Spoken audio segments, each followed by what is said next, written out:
នៅថ្ងៃទី29ខែវិច្ឆិកាឆ្នាំ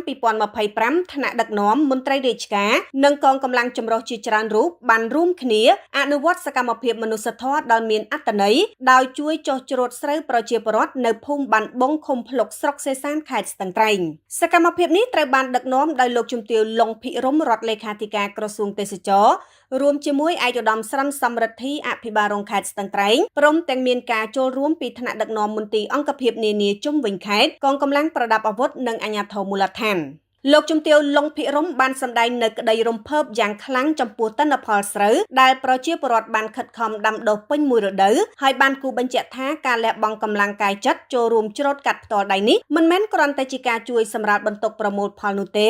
ប៉ុន្តែវាគឺជាឱកាសដ៏វិសេសវិសាលមួយដែលអនុញ្ញាតឲ្យលោកជំទាវបានផ្សារភ្ជាប់បេះដូងជាមួយបងប្អូនកសិករយល់ច្បាស់ពីការនឿយហត់និងសេចក្តីសុខរបស់ពួកគាត់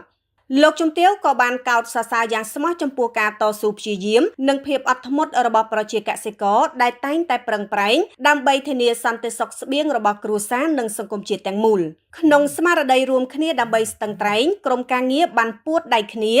ជួយសម្រាលបន្ទុកកម្លាំងពលកម្មដល់គ្រួសារដែលកំពុងតែខ្វះកម្លាំងច្រូតកាត់ដើម្បីធានាថាផលដំណាំស្រូវត្រូវបានប្រមូលទាន់ពេលវេលានិងទទួលបានទិន្នផលខ្ពស់ឯកឧត្តមស្រិនសំរិទ្ធីបានបន្ថែមថាការចូលរួមចុះជួយដោយផ្ទាល់របស់ថ្នាក់ដឹកនាំនិងមន្ត្រីរាជការគឺជាការបំផុសស្មារតីសាមគ្គីភាពនិងភាពកក់ក្ដៅក្នុងសហគមន៍ធ្វើឲ្យមានទំនាក់ទំនងរវាងអាជ្ញាធរនិងប្រជាពលរដ្ឋកាន់តែមានភាពជិតស្និទ្ធលោកសុវណ្ណពិសេសអភិបាលស្រុកសេសានបានថ្លែងអំណរគុណយ៉ាងជ្រាលជ្រៅចំពោះការយកចិត្តទុកដាក់របស់ថ្នាក់ដឹកនាំនិងក្រុមការងារទាំងអស់លោកបានគូបញ្ជាក់ថាស្រុកសេសានមានផ្ទៃដីដាំដុះដំណាំស្រូវជិត 7,000 ហិកតាដែលបានប្រមូលផលរួចរាល់ស្ទើរទាំងអស់លោកអភិបាលស្រុកក៏បានគូបញ្ជាក់ដែរថាការចុះជួយនេះក៏បម្រើឲ្យគោលបំណងពង្រឹងសាមគ្គីភាពនិងចំណងមិត្តភាពរវាងអាជ្ញាធរអ្នកស្ម័គ្រចិត្តនិងប្រជាពលរដ្ឋនៅមូលដ្ឋានហើយសកម្មភាពនេះបង្ហាញនៅកាយវិការយកចិត្តទុកដាក់ភាពកក់ក្ដៅ